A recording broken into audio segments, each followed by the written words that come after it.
Hello, everybody, and welcome back to the Charlie's Flybox podcast, the old bull and the young bull. I'm the young bull. My name's Max. I'm still the old bull, and I'm still Charlie. I like starting it out that way. I can tell that you do. I think it's kind of cute. It's kind of funny. Do you? Yes. You think it's cute? We have a little more passion, Delaney. I don't know if we can say that on the internet. We have a good podcast topic today. We're going to talk about whether or not the internet is good for the fly tying community. And, you know, we're trying something new here today. I don't really have any notes about this conversation, and we haven't actually had this conversation yet. Yeah, this is live in person. We're really bad about that. We come up with these good topic ideas, and then we have the conversation, and then we try to recreate it. The conversation. It's not quite so genuine. So we very purposefully, had that idea, and we were like, save it. So here we are. We're about to have it.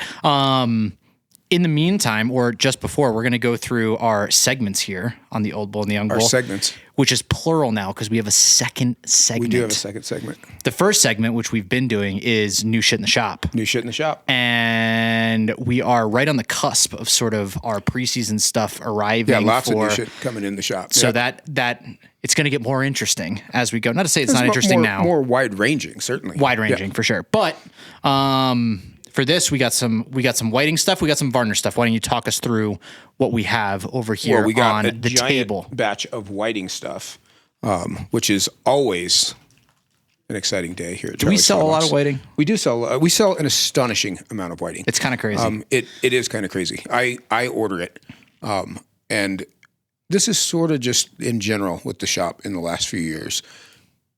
I find myself where I say, I just ordered that. We can't possibly be out of that already. And we are. And we consistently are. Yes. So I'm getting better. You know, one of our big things, my big thing is, you know, I say it all the time, like, you know, we're just trying to keep up. You know, it's growing. Everything's going very well. Our big problem is trying to adjust the scale. Yep. And that's what we're running into. Luckily, I think we're getting better at it. I think last year, certainly getting better at it. I think there was kind of a stagnating point midway, like through last year, where there was a lot of catch up being played. Oh, but absolutely. I feel like we're being pretty proactive right now, which is more good. Proactive now for sure. Yep. But yeah, luckily places like Whiting, we can call and get what we need pretty damn quickly. Yes. Which maybe is not always the case, but certainly right now it is. Certainly was this week. Yeah. Of note, one of our favorite things, and I think every one of us has picked these up. Dark Bar Ginger bugger packs. I'm on a spending freeze in my life right now, and I saw one of those, and I cherry picked it. Did you tell your little friend that you bought some hackle? I'll probably come clean about it. Yeah, I just put it away.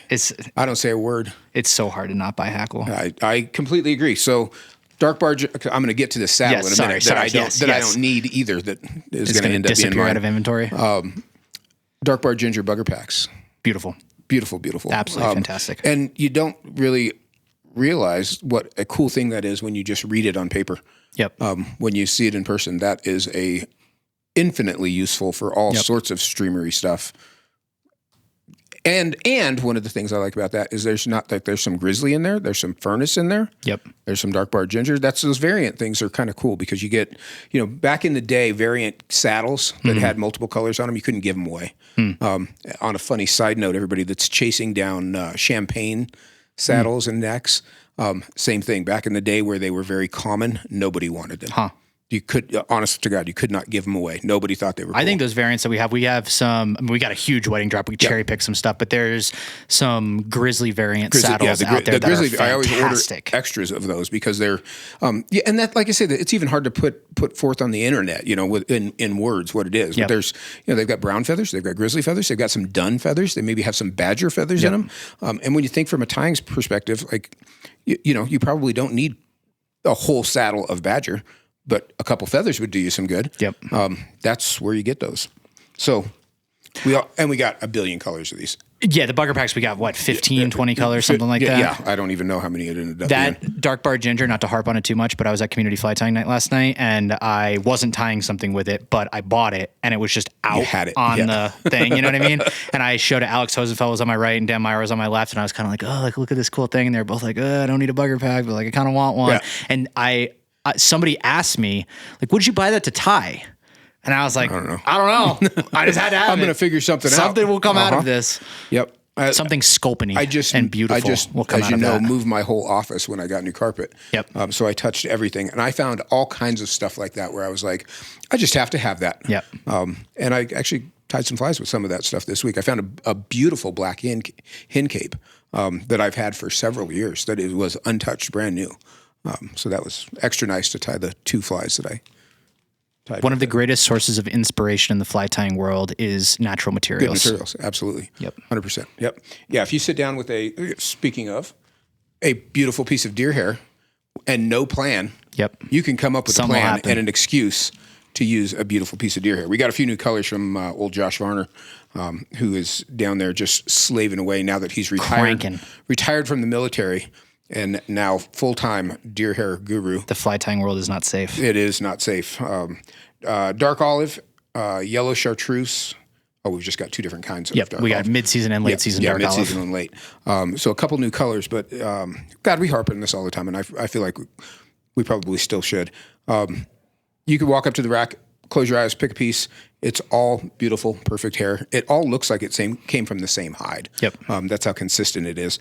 Josh spends a ridiculous amount of time on the leather, which I tease him about because that's the part that gets thrown away, Josh. No one looks at the leather side except for you and I. But the hair side is awful darn good. It's beautiful. It is. It's awesome stuff. And amazingly consistent. That's the big thing. It's not unusual to find a good piece of deer hair. It's unusual to find 24 pieces of good deer hair on the peg. And not to harp on it too much, but I think, especially this time of year, I just cleaned my desk, kind of going into the meat of tying season. You know what I mean? And it's so nice. It can be hard to find inspiration this time of year. Sure. And it can be hard because I'm not fishing as much, and the stuff that you are fishing is a pretty narrow range. You've talked about this where it's just, sometimes I just bring a material home and I let it sit on my desk for 2 or 3 weeks and something comes out of that.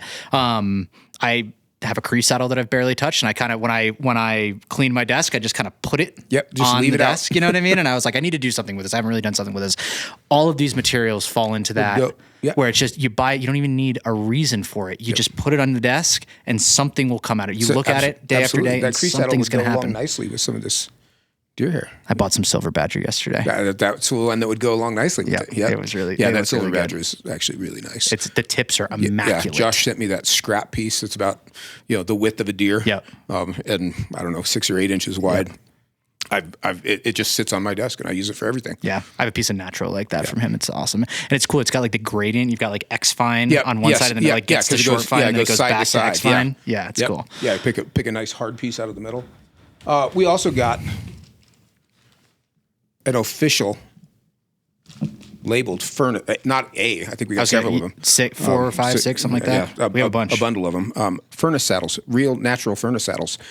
This one, I actually said to Max, like, this thing is, I don't need this. I have a bag of these. I have lots of them. There's something intoxicating about them. I'm going to do my best to not take this home with me. But Furnace has got that dark center list is what that's called. That dark center stripe down the middle. This one is 14, 16, 18. Yeah, 16. Yeah, 14, 16, 18. I'd say that. It's awfully usable size range on that. If you're looking for some brown hackle. So Furnace is brown with a black center. Absolutely interchangeable with straight up brown, and honestly a little more character to it. That's what I use on most of my flies. I don't use straight brown in most cases. I just think the other thing is, like, Furnace and Badger seems to me to have denser barbs, just from that line of birds. Badger particularly, Badger is really dense. Interesting. I've also noticed I tied with a Blue Dun midge saddle the other day, dyed from white. Yeah. Anything that's dyed from white, those white saddles are astonishingly dense. Yeah. So bristly, and the little midgy size stuff is crazy. I have a dark dun saddle that's dyed from white. It's fantastic. It was bananas. I haven't tied with it for a while, but that was of note. Grizzly capes, brown capes, silvers, silver grades. Yeah, we got a lot bunch of these silvers too. Yeah, yep, that's why I picked those. We got a pretty good selection all around on great hackle stuff these days. Great stuff. A lot of staple stuff. Yeah, some Euro hackle stuff out there. Got a ton of hen stuff. We have a bunch of fantastic Euro hackles colors for green drakes and for hoppers, like yellows, golden straw, olive, all those stonefly stuff. Yes, they all look good. Bigger size hackle. That's what that stuff is for. And that's one of the series of videos videos for our Dry January program is to talk about what all those are for and what the differences are. So stay tuned. It's crazy for how that. these weeks just get away from us. It's January. This is as slow as it's going to be. I think about that. It really stresses me out, actually. Me too. From the content perspective. Yeah, we're trying to keep up. I'm like, it's hard enough to pump out 2 or 3 videos a week right now. Yep. What is this going to look like when it is June? It's going to be a little quieter. You guys will have to go fish more. Something like that. You'll be able to listen to one of these a month. We got a new fly segment, or a new segment. Oh, you ruined it. I did. It's Fly of the Week. Fly of the Week. What is the Fly of the Week that I picked out? The Fly of the Week that Max picked out for us, which strangely was one that I was trying to select myself. Now that I've got it stuck in this Velcro, is Quigley's Crime Scene Caddis. The reason why I picked this is because this is coming out next week. So our dry January caddis will have already posted. And we'll have some dry, I talked to James today, we'll have some dry fly, all the caddis dry fly stuff is going to come out right after that. Yep. So this week that this is coming out, we'll be kind of on a caddis kick. We on the YouTube. are on a caddis kick. Yep. And I don't have a video of this, so I will try to do one between now and then. There you go. To try to add this in. But this fly, as I looked around the internet, there's not anything instruction-wise on this fly. So that is much needed. But this is a cool fly. This is Bob Quigley. And I have a little beef with this, just which I'll get to in a second. It's a little low-floating CDC sort of parachute hackle stacker style caddis. Got a big chunk of foam on top of it. Max will put up a picture so you can see it. Big chunk of foam on top of it, so it's easy to see. But low-floating fly. My beef with it, and it's not necessarily this fly in particular, but hackle stackers in general just have never made a ton of sense to me. It's a parachute that doesn't have a parachute, or it's a thorax hackle that you trimmed off on the bottom. That's a lot more work. I don't necessarily see the reason for it. I mean, as long as we're going to make some controversial statements, I would just wrap that hackle around there and trim it flat on the bottom. Yeah, is what I would do. Far less effort involved in that, but nonetheless, I mean, it's a fairly popular technique. People want to know how to do it, so I guess I'll do it again. What do you think about that thing? About this thing? I don't really have a strong opinion about it. I haven't fished it. I know. I feel like I'm drawn.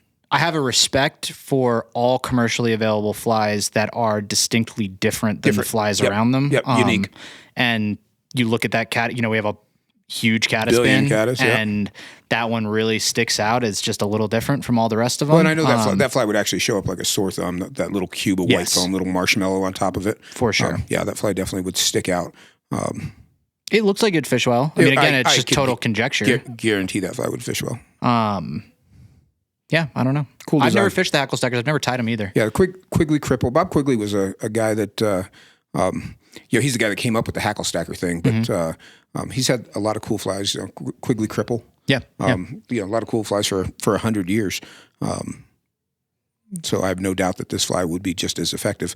I might mess around with that a little bit and see if I can get the same profile without doing the hackle stacker. But that's the idea of the hackle stacker is it's wrapped around a thin core thread or superfloss or something. Yep. And then pulled over rather than wrapped around. So you kind of make a wing case out of wrapped hackle. Yep. Is the gist. So that is a unique approach to it. The end result, I don't know, looking at it from the bottom, that looks like a parachute hackle. And it's got a little block of white foam there. I don't know why you wouldn't have done it that way. But I understand from being a signature tire why you'd have done it that way. Especially if you invented that. You'd put that in everything that you did. I don't blame you. Of course. Good on you, Bob. So there you go. There's our fly of the week.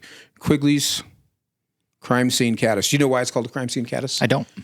It's all silhouette, like in a chalk outline at a crime scene. I looked that up the other day. That's cool. I think that was on the Opco That's site. Clever. I like that. That is. I like clever names. So there you go. Stay tuned. I'll make a video. There you go. I'll rant on and on about it. And now we're to the bulk of our episode here. What do we got? Normally we have a timer up there. Oh, we don't. We got no screen this week. Geez, we might just fly off the rails. Talk for 2.5 hours. Let's see what time. It's 3:52. You said you got till 4:30. I got till 4:30. So you better start talking. Is the internet? It's gonna be a shorter episode. Is the internet good for the fly tying community? Yes or no? Yes. I guess. Well, that's no. There we go. Thanks for watching. That's about as short as it's going to get. You said yes or no. When I got into fly tying, the internet was already available. Mm-hmm. You watched the advent of the internet happen in the fly tying world. And I'm a little curious just on background.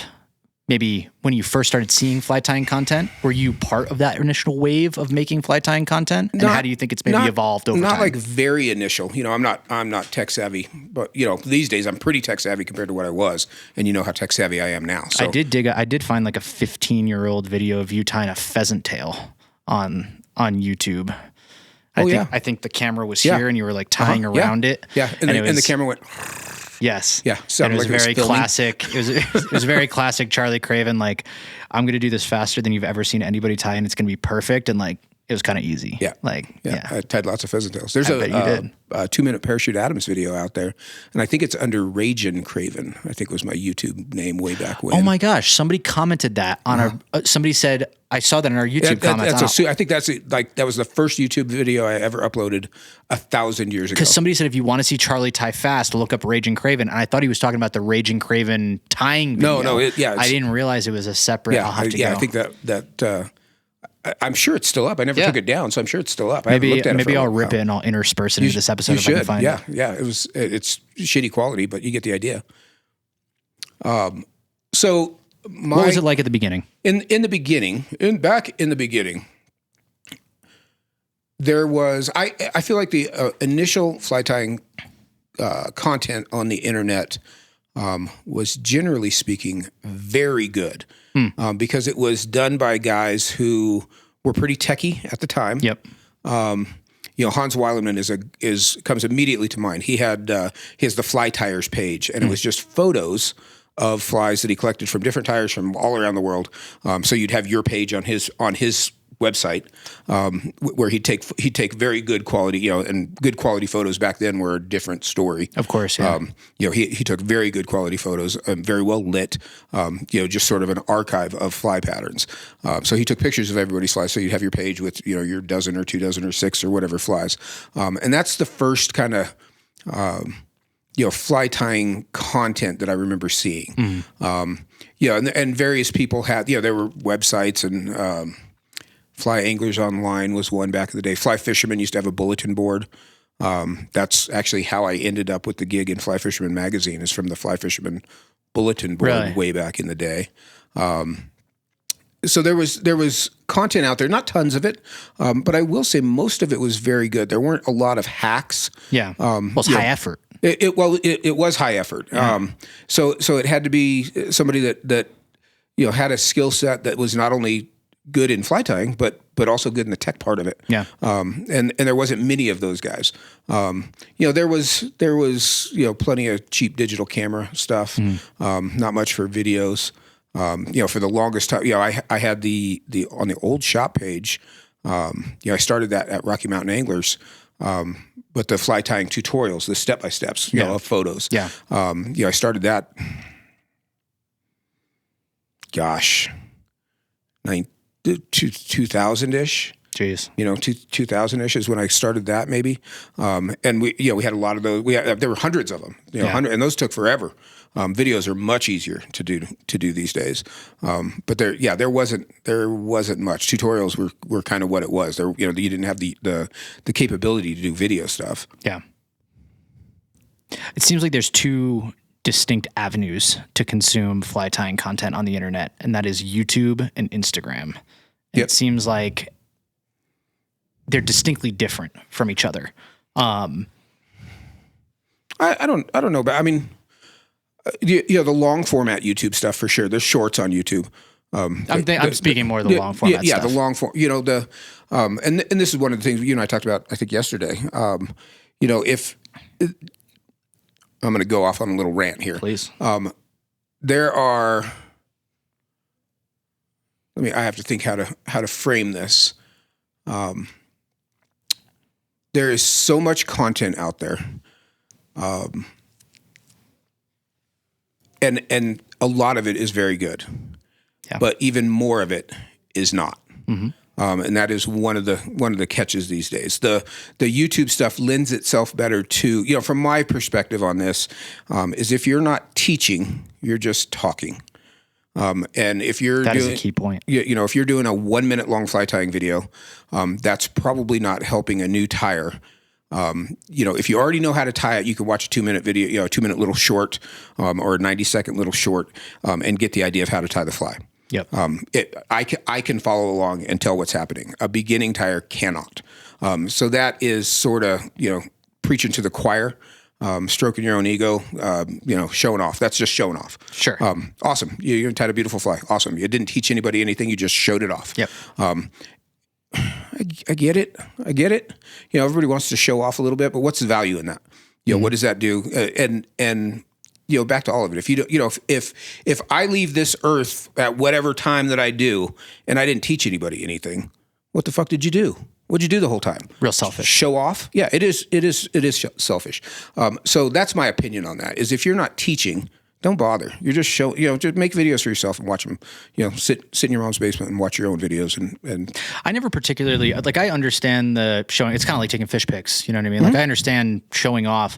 I never understood the video aspect of it in fly tying. Like to me, videos are for they're not super entertaining.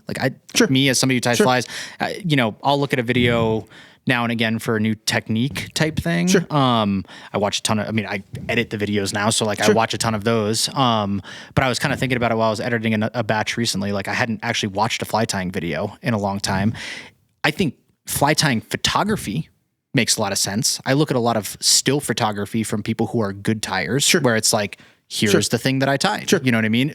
And you can be like, that's a cool idea. I see what they did there. And that's interesting use of material. An archive of the material that you can maybe even save that. So that, hey, one day I am going to go bone fishing. I need to see a little crab. Yeah. And there's a great picture of a little crab that you can decipher from because you're an experienced tyer. My point on that stuff is that doesn't help the beginner. No, but I think all I'm trying to say is it feels like the video, the photos that doesn't help a beginner and the video that doesn't help a beginner feel kind of different to me. The video feels more masturbatory of just look at how good I am at doing this. Sure. Whereas the photo is more of a, I did this. Here it is. It's kind of cool. One of my catches on the video stuff is I joke with Lisa all the time. Every night I sit there and I say, I made it 2/3 of the way through that video before I had to shut it off. I can't bear to watch most of them. There's so much good stuff on the internet. And I say so much. I feel like there's a few guys that do it really well. Who are those guys? For fly tying videos, yeah. David McPhail does a very good job. His videos are very clear. I, for the life of me, cannot understand the guy. I've said that before. I always watch him with captions on, so I can tell what he's saying. I started to listen to Wet Fly Swing has a podcast with him on it, and I started to listen to it in the car last night. I can't understand him, and that's as much me as it is him. Heavy Scottish accent. Fantastic tire though, and some good information from what I think I got out of it. But yeah, very good tire, and wide ranging. Lots of different techniques, lots of different kinds of flies. He's very good. Yeah. Now you're asking me. Now I can't think of anybody else. But there's certainly other guys out there. Yeah. There is lots of good stuff, but there is. You also have to sort of consider the source, and I say this in fly tying class all the time. It's very important.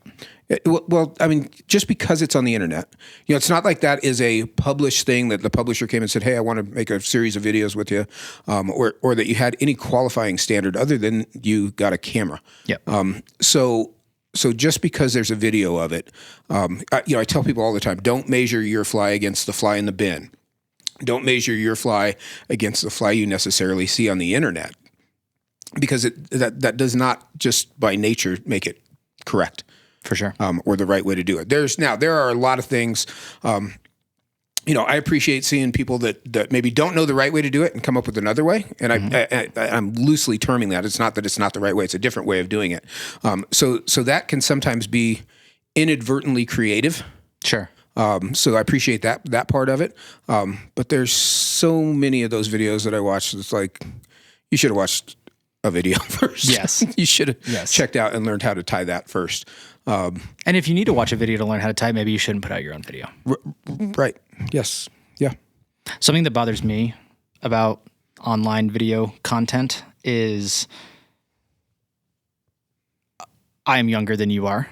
I am not as qualified to make definitive statements about fly tying technique or history or whatever. That you can go on our YouTube and you can say pretty much anything about anything, and it is damn near a definitive statement.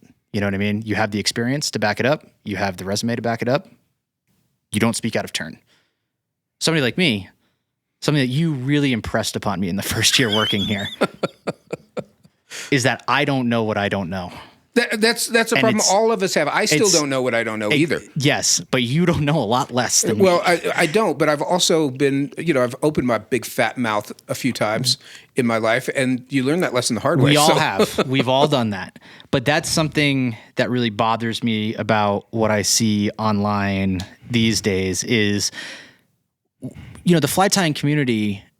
The fly tying community isn't super self-regulating. There's not a lot of not a lot of checks and balances on the shit that goes out there. We talk about this in the shop all the time. Like bullying is, needs to come back a bit. You need to get beat up, and that was actually like back in the day online. You get beat up. You'd get flamed up pretty good. Yeah, you'd get beat up pretty good. If you took credit for a fly that wasn't yours, or if you tied a variation of a fly and called it something different where it really was just a variation of something that you got burned down. Yep. There could stand to be more of that these days. Everybody's, and I get it. Everybody's trying to be nice. I mean, the world is a generally speaking nicer place, but maybe it could use a little more toughness. Yeah, I think I'm a nicer person than you are in that less of a bully centric kind of person.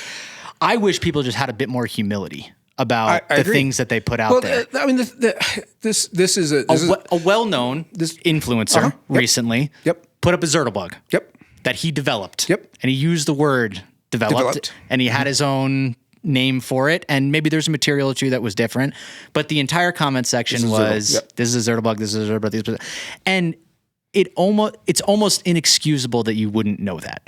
Now that person was from a region that maybe isn't the most Zertlebug heavy region of all time. Could you know what I mean? But it just comes back to the idea that if you're young in the industry, regardless of your age, if you're just young in the industry, maybe just operating under the idea that maybe I don't know as much as I think I know. Well, and like I said, maybe I shouldn't speak so definitively on the internet to my audience that trusts all me the time, so that I don't stick my fat foot in my mouth. Yeah. And it's not to say that it never. I did last year. I think it was. I did.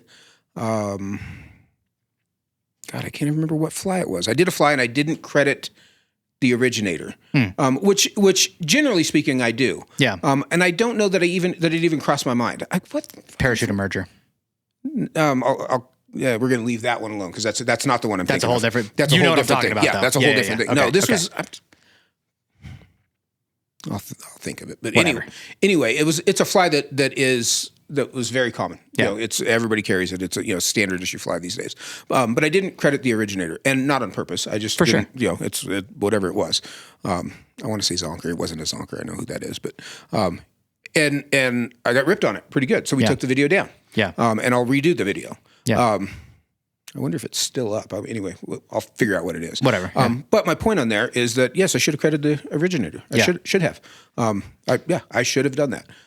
So we took it down, and I'll redo it and do it the right way. Yeah. And it's not about necessarily, that's not what we're talking about right now is crediting the originator. But if you're going to go out, my perspective on all those videos is that they're there to teach something.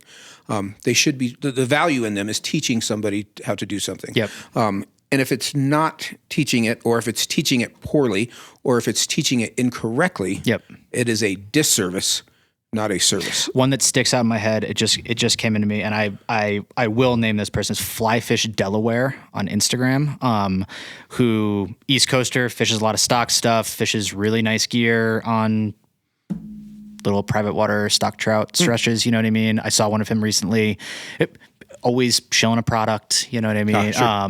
Big followership, kind of like Ties Flies, you know what I mean? Where you sort of like look at it and you're like, damn, like this guy's got huge followership for what he does.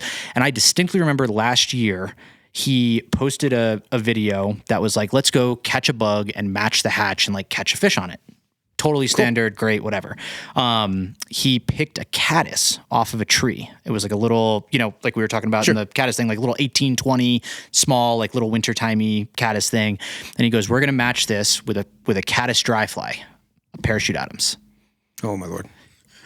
And then you go out and you catch a fish on that because whatever, it's close enough. It's the right size and color. They're stocked fish. Yep. It's the East Coast. You know what I mean? It's not that hard. But now that's just out there in the world. Out there in the world for everybody. And you have such a large followership, and you have people, you know, the pyramid of expert in this industry is so tiny, and there's such a huge base of people that have scraps of information and trying to put it all together. Yeah, and I mean, that really got to be conscious of what you're putting out there. I get how it happens for sure, because there's so much to it, and you just, you know, as you said, what you don't know what you don't know. Yep. And it maybe takes a few of those fuck ups where you did it wrong and you get lit up a little bit to sort of learn that path. But dude, I went through that when I first started doing the Instagram thing. Absolutely. Learned a lot of lessons early on. Yeah, everybody does. You know, people used to still do. You know, if you took a picture of a fish somewhere and the background was at any rate recognizable. Try doing fishing reports every single week. You're hot spotting everything. Well, really, there ain't a spot left in Colorado that's a secret. Especially if it's in 2.5 hours of Denver. We work in a fly shop. It's anywhere. We work in a fly shop. There's everybody comes in talking about every place. I got a lot of hate about that. All your buddies that say don't talk about this place, they immediately come into Charlie's Fly Box and say, I was on X River last Tuesday with my buddy Brian, and we used these flies, and I need some more of them. And guess what? You're not the only one this week who came in and talked about that spot. It's not that secret. It's not that secret. So yeah, you used to get really beat up for that. You still do to some degree, but you know, I can understand how it happens, because you watch a bunch of videos and you end up tying pretty good, you know, and I'll say, you know, on a scale of 1 to 100, you know, a lot of these guys are 55 to 60s. Yeah. You know, better than average, better than middle of the road. Yep. There's not a whole lot of 80s. Very few. Very few. Yep. You know, and there's some real well-known ones that put out a lot of content that are 70s. Yeah. Yeah. You know, there's not, you just have, like I say, consider the source. You know, there's lots of good guys out there. And I should have thought this through beforehand had I known this question.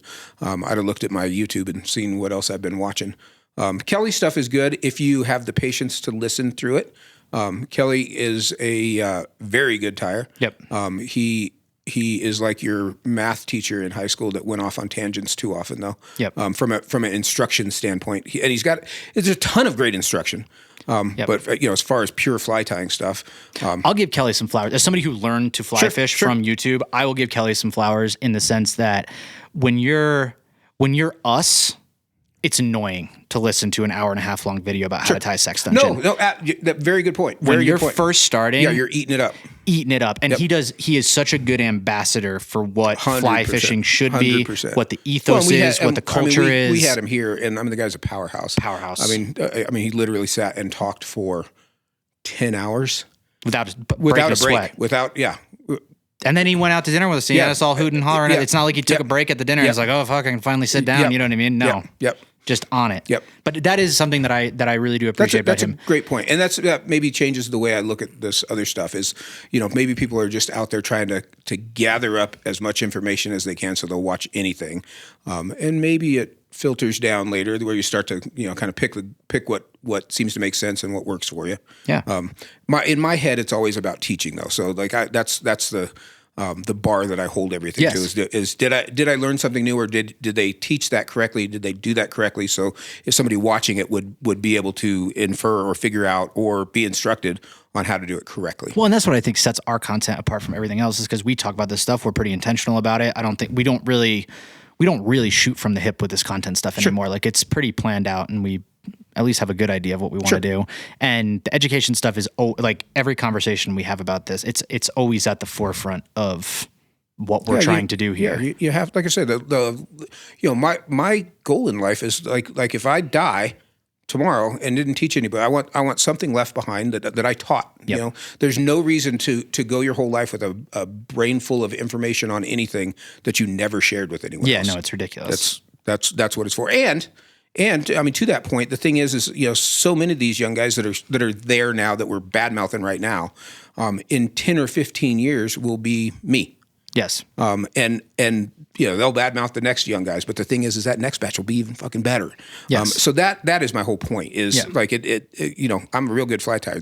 There is now somewhere in the world, someone better out there. Maybe not quite just yet, but there's gonna be for sure. There's going to be guys better than all of us. He works here Wednesday, Thursday, Friday, Saturday. He does. Yeah, that kid does. It's exactly the point. Is there's young guys coming up that because of that instruction and because of the conglomeration of all that knowledge that is available now to them. When I started tying, there was no internet. There was shitty books. Yep. And that's the truth of it. Is the books back in the day were terrible. If I can make a point about this real quick, and I see this. I would say throughout my generations and like people who grew up with the internet. Mm-hmm. It is easy to have a lot of empirical knowledge about this stuff. It still needs to be tempered with experience. You know what I mean? Like you can't just go on YouTube and consume content for 2 years and have all this stuff inside without of you employing it, without doing it enough. Like it doesn't excuse you from the idea that you need to spend 5, 10 years. Like there's a fly tire that's hugely popular. That I'm pretty sure doesn't fish very much. Yes, for sure. And I think about it a lot here. I use this one a lot where it's like, when I started doing the Stillwater thing a little bit more in the fall, I went with people who knew more than me, and they would like try to give me these basic things about like where fish sit or like what bug, like, just like basic information.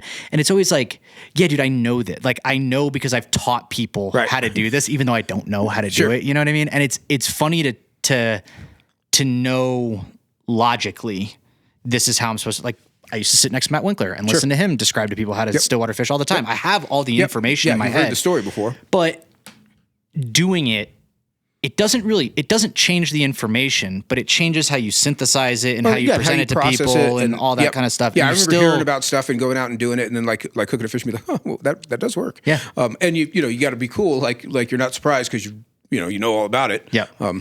But every one of those is some other little piece that you learn. But I think that's something that happens on the internet is people get this, we were joking about it today. Like you take the beginner fly tying class and then 6 months later you're a commercial fly tyer or whatever. We see that a lot in here with both commercial tying and then also people putting their stuff out on the internet and trying to speak from a position, not really a position of power, but a position of knowledge, of like, I know about this. And again, it's like, you can read the book, but if you don't put the book into practice, you're not really in a place to teach it. Well, and you're not, what are you offering beyond the book that was already there? Yeah. Just go tell them to read the book. Yeah. Just go tell them to read the book. Yeah. Exactly. Don't put that out. Like, I read this book, so let me read it back to you in my words. Maybe a deeper question. Why do you think people do that in fly fishing so much? I feel like it's so common. People get a little bit of knowledge and are very quick to want to be a commercial tyer or a part-time guide or something, put themselves up on that. There's some mystique about that, having been both of them is undeserved.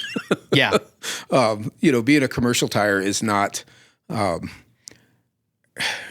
you could be a very good tyer without being a commercial tyer if you still got to tie a lot of flies, but you got to pay attention to it. What commercial tying does is gives you a reason to practice a lot, which the average guy doesn't have. So, we have people all the time that say they want to tie for the shop. I'll tie for the shop until they have to tie 10 dozen of the same fly, included. Yeah. I did that. We've seen it a million times. Yep. Everybody wants to do it for exactly one batch, and when they're done, we never see them again. Yep. Nobody really wants to do that. It's work. It's a grind. I felt that when I first started working here, I had the mystique about the commercial tying, and I had the mystique about the guiding. Well, and everybody wants to go tie at the show and have I guess it's to have your name out there and to be part of the group, part of the clique. It's legitimizing. It is and I get that. People are desperate to be legitimized. That builds into anyone's ego. I get where that comes from, but the parameters are awfully soft these days. Yes, I always come back to the parameters are awfully soft these days, and a point to that we talk about a lot is it's very easy to become technically proficient nowadays with the internet and the amount of information that's out there, and just so much easier to learn from a video than it is from a book, than it is from somebody telling you how to do it. A lot of these guys work from home now. I think that's a huge boon in this, and they work on headsets and they just sit there and tie. And gosh, there's a lot of killers. Yes. But that doesn't, again, it needs to be tempered with experience and time, technical proficiency. I talked about Hans Weilemann, and we used to email back and forth, because this was back in the day, even before texting. Correspondence. Really. Correspondence, yeah. I actually mailed him flies in the mail, in airmail. That's cute. Way back when. But, we used to email back and forth. Or it was on like Fly Fisherman Messenger, they had like a messenger like a board forum thing. or something. Yes, I think that's what it was on, because I remember kind of going back and forth with him. But one of the questions he'd always ask about, I'd show him a fly and he'd say, why? Why this or why that? And that is something that I think a lot of these guys that are doing stuff that they see on the internet that they then do themselves can't answer, was why is that done that way? They know that it is done that way. They don't know why it is done that way. Yeah. Or why you wouldn't do it another way. Or, the logic and reasoning behind the design of a fly, or the construction of a fly. I think it's missed way more often than people realize. And that's where, like, it looks the same, but it maybe is not built the same. So it's probably not going to hold together as well. Or there's a reason it's done the way that it's done. So that why question is a good thing to be able to answer. Yeah. That's a question you hear me ask the reps all the time, like, why is this like this? Yeah. And most of the time the reps have no idea because they didn't design the fly, but that's a valid question. There's all kinds of weird shit out there in the world that just needs to have a reason for existing. Yeah. I think another interesting thing, just to ramble about this, another interesting part of the internet is, speaking for myself, I think last year and even right now, I've been tying. I keep joking that I've been like regressing in my fly tying at community fly tying night, but I've been tying a lot of simple stuff, like very simple stuff. And sometimes I almost get like guilty about it, where I'm like, man, I should be like I should be trying harder stuff. I should be getting better. But to me, I've always been like enamored with like I tied those Durangler peacock caddis last night, and like that's a 3 material fly. Sure. You know what I mean? Sure. But I have always been enamored with like beautiful simplicity in that way, like just perfectly becoming tied. more and more about that. I've gone on and on about it, but Lance's Bionic Hopper, it's amazing. Is like, and I, in my head, like when you look at the material list for that fly, I think it's gonna be a dumb fly. And then and even when I look at it in the bin or a picture of it, I'm like, that's a dumb fly.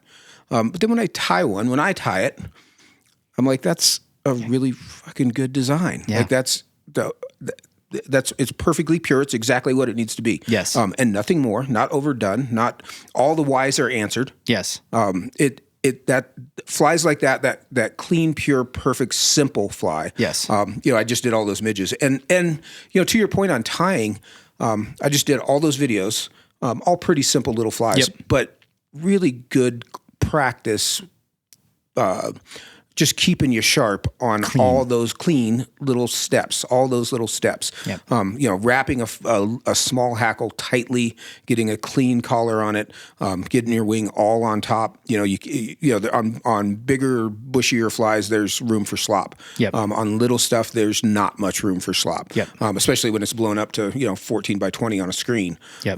All that. I joke that I could see it better on the screen than I can with my eyes. That's true. I very often am looking at the screen, but all that little stuff that seems like I'm just, I'm doing such simple stuff. It's not, this isn't very challenging. You can make it challenging if you try to make it perfect. Yeah. And that's not the point of making it perfect for the fish. It's making it perfect to advance your tying skills.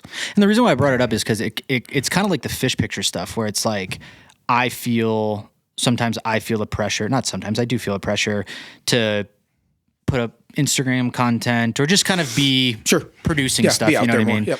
And, I get self-conscious where it's like Umpqua Signature, like newly minted Umpqua Signature fly tire. I work here, obviously big tying pedigree and stuff like that. And it's like, I'm tying a 3 material dry fly, but it's like, I try to remind myself it's what I'm into right now. Uh-huh. It doesn't, the outside noise doesn't matter. Yeah, I think the point I'm trying to make is I think there's a significant component to that in fly tying right now on the internet, especially on Instagram, where there's a bit of a keeping up with the Joneses and trying to outdo people and trying to do things complicated for complexity's sake because you're seeing what everybody else is doing and you want to be if that part of it. More complex stuff is perfect also.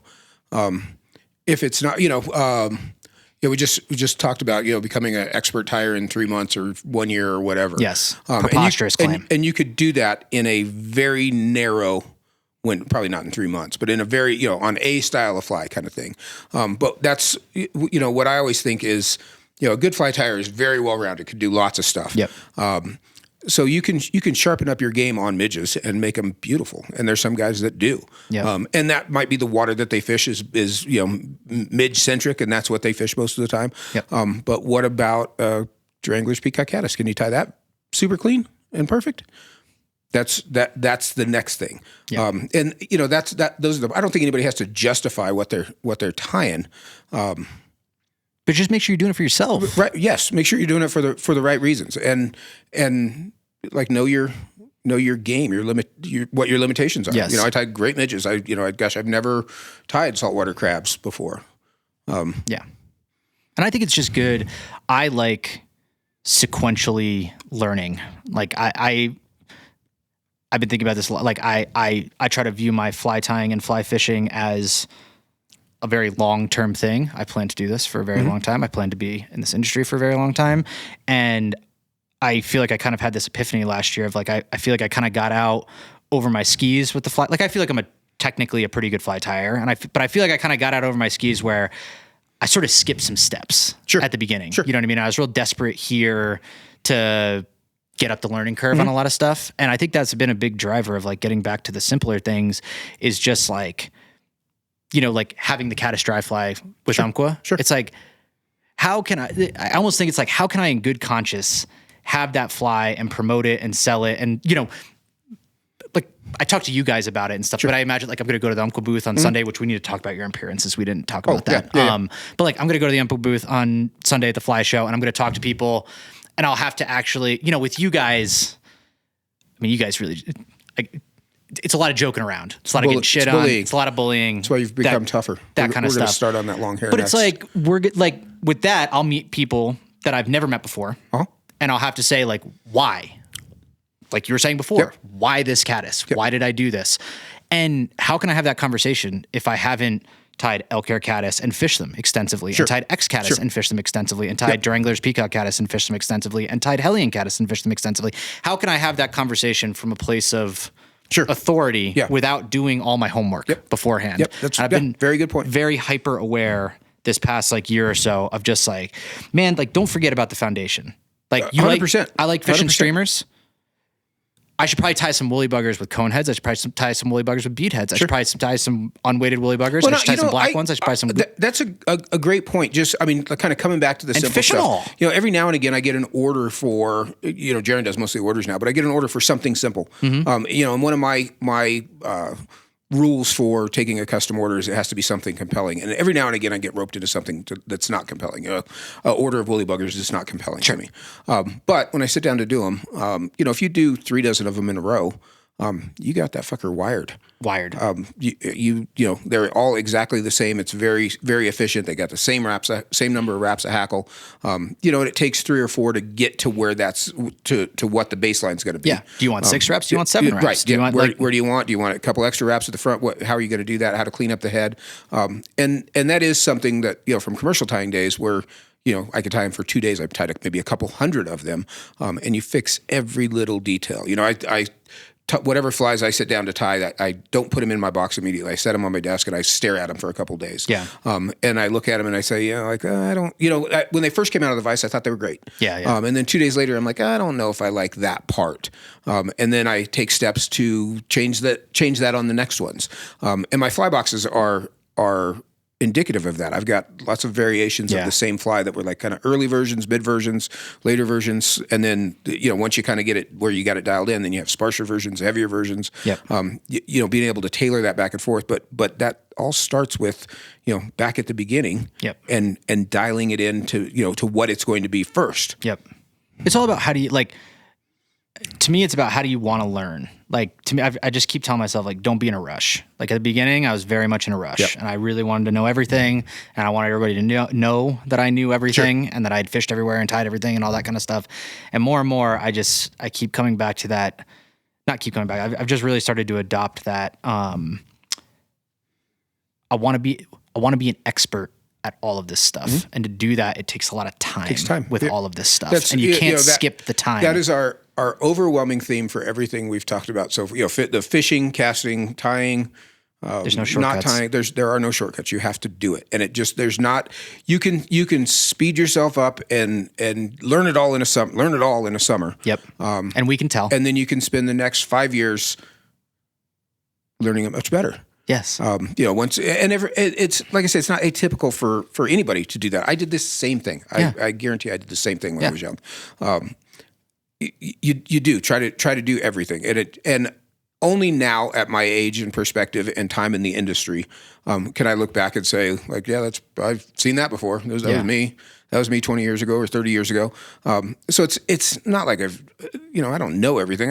I've already been there. I'm just old. You said something to me. You said something in this podcast. It was the first or second one that we did that like drilled itself into my brain. And I've been thinking about it in like actually a lot of aspects of my life, like not just fishing, where you said, if you could go back to the beginning and unlearn everything that you've done, you would in a second so that you could learn it all over again. 100%. Because the beauty of the thing that's the most is fun learning part. it. Absolutely. And that was when you said, I've been thinking about that since you said that. Sure. Again, not just fish, just so many aspects of life where I think as somebody just turned 30, don't rush through what I mean? it. Don't rush through. Don't rush through learning to do it. Don't rush through your life. Don't hurry to get to the next step. Like every little bit of it. Like this is the good old days. Yes. Right now is the good old days for me when I'm 80. Yeah. And I'll look back and be like, remember that kid Max? Yep. That kid with that fucking long hair? Yep. Like, yeah, we had a good time 30 years ago. I wonder what he's doing these days. And Yep. you'll have 5 kids and be on your third marriage. But you can't rush through. And like I said, this is an old guy thing, but I mean, it's so easy to, be in a rush to get to the next thing instead of just like focus on the now, do what you're going to do it well, go to work at whatever it is you're doing, learning to fish, going to work, any of those things, and do your best each day. And eventually it all adds up and you end up where you wanted to end up. Yes. Trying to rush through it, there's, shortcuts always have a cost. Yes. The cost is the actual joy. It's the joy is the process. 1,000%. And I like fishing. I fish with my wife a lot. And I love watching her fish because I already know I can do it. yeah. It's not any cool surprise when I can get a cast in under a bush because I've done it a lot. Yeah. I already know I can do it, but when I can talk her into it, and get her to do it, or get a little, and this is not just my wife, anybody that I'm fishing with, where I can walk them into how to make that cast, or and even if you screw it up, then if you screw up and you scare the fish away, keep trying to make that cast just so that you know how to do it. Yeah. But trying to walk people into that is as much fun as doing it myself at this point. There's not many spots where I'd be like, no, let me take that shot. Let me take that. Some saltwater stuff. Yeah. I don't even know why. I'd say, just because that's even a little more challenging. Sure. But most trout stuff, if you and I were fishing and there was a big fish rising under a bush, I'd probably just say, take the shot. Yeah, try. Yeah, it'd be as much fun to watch you do it. Especially if you said, how do you do it? Yeah. It's interesting. I'm going to slow down myself. Yeah. What? There's no slowing down. There's no such thing as slow down around here. No, I just think it's interesting. We could probably wrap this here pretty soon. It's I think for a long time I tried really hard to get better at this. I don't even know if we're having the same conversation now, but like I tried really hard to get better at this, and I feel like something happened last year where I looked around and I was sort of like, man, I'm pretty good at this, but like my want to do it never changed. Like nothing ever really changed. You know what I mean? I felt like I was just rushing to this sort of non-defined place of expertise or whatever. Yeah, I mean, it's ego, and I say that because it's ego. It is. Your ego, makes you want to be better than ever. People are asking you questions, so you got to have the answer. And at some point, when you finally do discover the answer, 4 years later, you're like, back then I didn't really know the answer to that, and I gave that answer to a lot of people. Yep. Now I actually do know, and you just build it up. You just go along and fill your basket up through your life. Yep.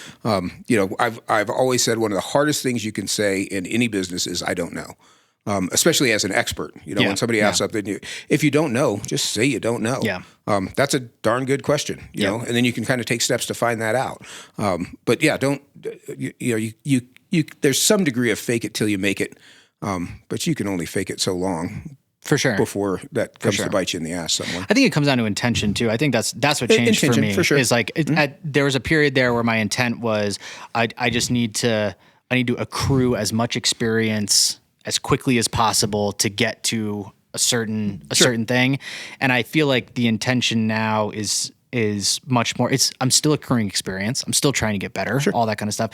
But I'm much more interested in the process now, the quality of it, and I don't quantity of it. Yes, I don't necessarily care if I come back with a ton of insight from a certain trip. You know what I mean? I want to, and like those are the trips that I really cherish and look forward to. But it doesn't matter as much anymore. There's every day that you fish, you could pick. If you're paying attention, and I always think about it on the way home. What did I learn today? There's always something. There's always something. And if you ask yourself that question, you'll be conscious of it. Yep. It might be a little tiny thing. It might be might have been a big thing. Yep. But it's all those little, and I'm to the point now where I think like, what did I learn today? And I say, I learned to, make sure I wet my knots, which I've learned 10 times before, 100 times before. There's a lot of stuff that you forget and relearn the hard way. A great example of this, we were in the Bahamas and we were fishing some deep water for some bonefish, like 4 or 5 feet deep, and there was a big tide coming in toward this island. Fish were coming out toward us, and I cast out. I got the fly in front of the fish. The fish came up to eat the fly. I was stripping. I saw the fish eat the fly. Now what was happening is the fish was coming toward the boat, and the boat was coming toward the fish, so the distance was shortening. So what I needed to do was strip faster. Strip faster, not just keep stripping. I needed to strip faster. The fish ate the fly, and I never got tight to him. And immediately, when the fish turned off and spit my fly out and swam away, I, in my head, said, I've done that before, and I know better than that, and I've learned that before, but it's been a while. Yep. You learn some lessons over and over again. And, take me... Hopefully, the next time that happens, I'll remember to strip faster.